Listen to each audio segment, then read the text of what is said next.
नमस्कार दोस्तों। आज हम बात करेंगे वोडाफोन आइडिया के स्टॉक के बारे में। और बीते दिनों में हमने देखा है कि वोडाफोन आइडिया की जो स्टॉक प्राइस है ये काफ़ी नीचे आ गई है और करेंटली 200 डीएमए के नीचे ही ट्रेड कर रहा है अभी ये। तो हम समझने की कोशिश करेंगे कि अगले 4 से 5 साल में अगर हम वोडाफोन आइडिया के स्टॉक को अगर सोचते हैं खरीदने के लिए, तो इसमें क्या चैलेंजेस आ सकते हैं वोडाफोन आइडिया को, और करेंटली इनकी क्या पोजीशन भी है as compared with their competitors जो कि जियो और भारती एयरटेल हैं। और 4 major players are there in the Indian telecom market. One is BSNL, another is Jio, third is Bharti Airtel, and fourth is Vodafone Idea. क्या ये स्टॉक खरीदने का सही समय है?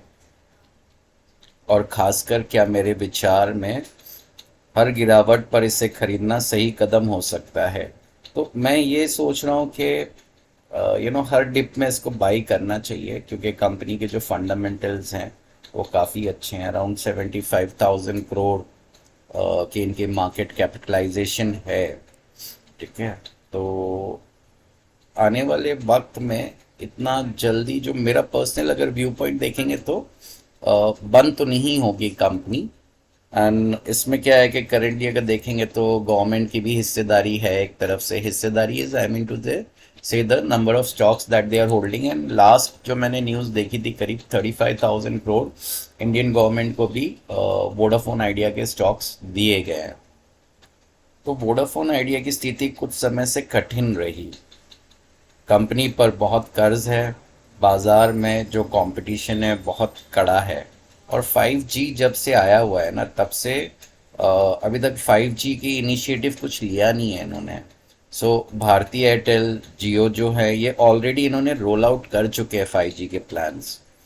और वोडाफोन जो इस दौर में शामिल होने के लिए बड़े निवेश की इनको ज़रूरत है। So they need lot of finance to get into this 5G competition. लेकिन दोस्तों, यहाँ कुछ पॉजिटिव बातें भी हैं जिन्हें हमें नज़रअंदाज नहीं करना चाहिए। वोडाफोन आइडिया की सबसे बड़ी चुनौती है उनका फाइनेंस और कर्ज का जो बोझ है। तो जो एजीआर के ड्यूज़ है ना, दैट इज़ वो एक बहुत बड़ा उनके ऊपर कर्ज है। लेकिन अगर वोडाफोन सक्सेसफुली अपने फंड जुटा लेती है या सरकारी मदद मिलती है, तो स्टॉक ऊपर जा सकता है। और यही वो कारण है जिसकी वजह से मेरा जो व्यू है कि हर डिप में से बाई किया जाए। And it is only a recommendation. आप अपना खुद का फाइनेंशियल एडवाइस जो है जिनसे आप लेते हैं, तो उनसे आप सलाह मशवरा कर सकते हैं। क्योंकि ये मेरा एक पर्सनल ओपिनियन है, और जो मैं वीडियो भी बना रहा हूँ ये एक एजुकेशन पर्पस के लिए है। और मैं ये भी बता दूं कि I am not a SEBI registered research analyst. ये एक पर्सनल व्यू है जो मैं समझाने की कोशिश कर रहा हूँ। क्योंकि नॉर्मली क्या होता है ना, एज अ रिटेल ट्रेडर हमारे पास ज़्यादा जानकारियाँ होती नहीं है, या हम वेरियस वेबसाइट्स में भी जाएं तो we have to spend time. ठीक है। तो किसी के रिकमेंडेशन पे मैं ये नहीं कहूँगा कि आप बाई करें और सेल करें। आप अपनी जो अंडरस्टैंडिंग है या एजुकेशन, आप इसमें ना आप लेने की कोशिश करें। और मेरा यही मानना है कि हर इंसान को स्टॉक मार्केट की नॉलेज होना बहुत ज़रूरी है। Everybody should have some knowledge about the stock market. And in the past अगर हम देखेंगे तो इंडियन स्टॉक मार्केट भी काफ़ी ग्रो हुआ है, पार्टिसिपेशन काफ़ी बढ़ गया है रिटेलर्स का। जैसे ही फंड जुटाने की बात होगी या फिर कंपनी कुछ बड़ी इन्वेस्टर्स लाने में सफल होगी, इसका स्टॉक तेजी से ऊपर जाएगा। दूसरी बात, अगर वोडाफोन आइडिया अपने कस्टमर्स की संख्या को कंट्रोल कर पाती है या कंसिस्टेंटली उसको जो उनके पास जो कस्टमर्स हैं वो रिटेन कर पाती है, और उनका जो एवरेज रेवेन्यू पर यूज़र जो है अगर उसको बढ़ा लेती है, तो इससे भी कंपनी की जो इनकम है ये ग्रो होगी। इसके अलावा अगर कंपनी 5G में निवेश कर पाती है तो ये एक बड़ा गेम चेंजर हो सकता है वोडाफोन के लिए। भारत में 5G का जो भविष्य है बहुत उज्जवल है और ब्राइट है ये। क्योंकि देखिए अभी करेंटली है ना, जियो भी रोल आउट कर चुके हैं अपने 5G प्लान्स, और काफ़ी टाइम से वो जो उनके जो यूज़र्स हैं उनको वो फ्री अवेलेबल किए हुए हैं अभी तक। और जो भी कंपनियां इसमें क्या कहते हैं इसको, आगे रहेंगी, तो उनका 5G से काफ़ी अच्छा प्रॉफिट हो सकता है। क्योंकि 5G is a faster data downloads होंगे, फास्टर जो डेटा जो है वो फास्ट होगा। तो इससे ये है कि एक्सेस जो है वो बढ़ जाएगा। जैसे मूवीज़ वगैरह होती है काफ़ी हैवी होती हैं डेटा के, इसमें अगर देखा जाए तो कभी कभी आप देखते होगे वो गोल सा एक सर्कल आता है, तो वहाँ पे बफरिंग हो रही है, डेटा लाइक रिट्रीव कर रहा है वो, और फिर एक स्मूथ आपको एक प्ले मिलता है। तो 5G में जो डेटा बफरिंग है ना, ये सब नहीं होगी। It is going to be real time data fetched and delivered. तो फ्रेंड्स कुछ टेक्निकल एनालिसिस कर लेते हैं वोडाफोन आइडिया के ऊपर कि चार्ट्स में हमको क्या दिख रहा है और कैसे दिख रहा है। So will study this. ये मैंने पहले से कुछ इसके सपोर्ट और रेजिस्टेंसेस बना के रखे थे। ओके, और करेंटली अगर आप देखेंगे ना तो the price is below 200 DMA।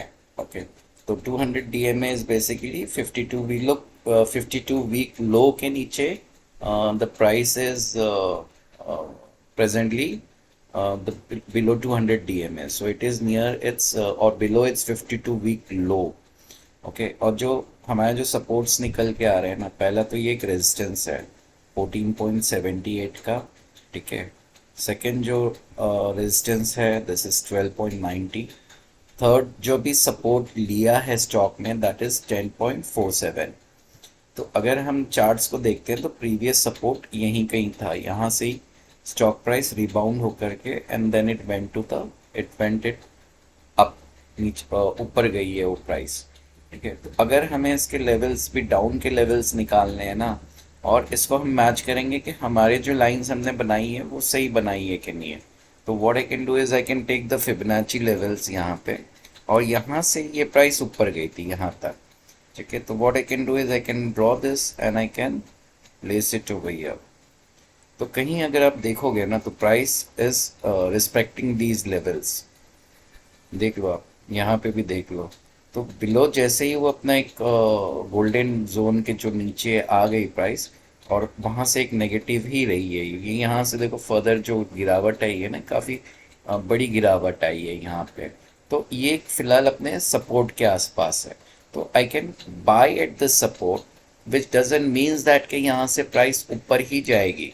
अगर आपको सेफ अगर एंट्री लेनी है तो I would say 12.90 is the price जहाँ पे आप एक सेफ एंट्री ले सकते हो, बिकॉज ये भी फिबोनाची का 0.55 लेवल का परसेंटेज है जहाँ पे ये प्राइस 12.90 के आसपास है।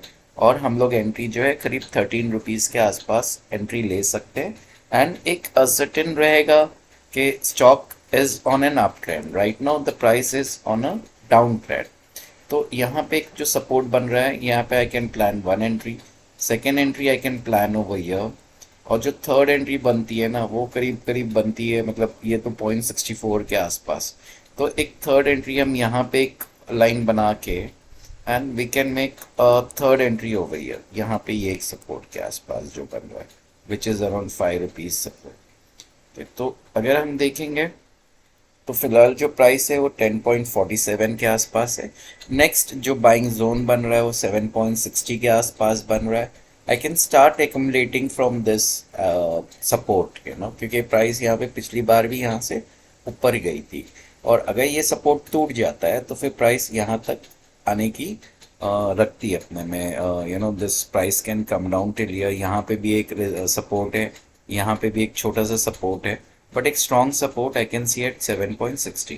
तो I can start buying at this level and average करके फिर हम इसको रख सकते हैं यहाँ पे, कोई दिक्कत नहीं है। and trust me, this is not a buy or a sell recommendation। okay, and rest of the things I have explained here. एक बार आप फंडामेंटली भी देख लीजिए, जो मार्केट कैपिटल है अराउंड 71,671 के आसपास है।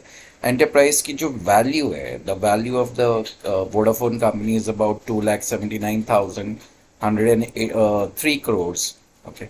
Number of shares that is floating is around 6,845.42 crores. Okay. Best अगर आप देखोगे तो जो वेबसाइट हम यहाँ पे हम रिफ़र कर रहे हैं, दैट इज़ फिनोलॉजी.in। इन्होंने 3 स्टार रेटिंग दिया हुआ है यहाँ पे। ओनरशिप जो स्ट्रेंथ है इस slightly missing the benchmark.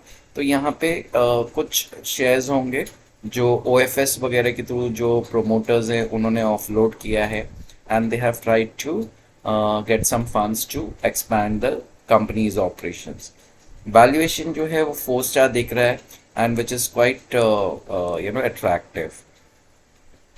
Efficiency है, प्योर है, क्योंकि जो कंपनी का seems highly inefficient in case of asset management.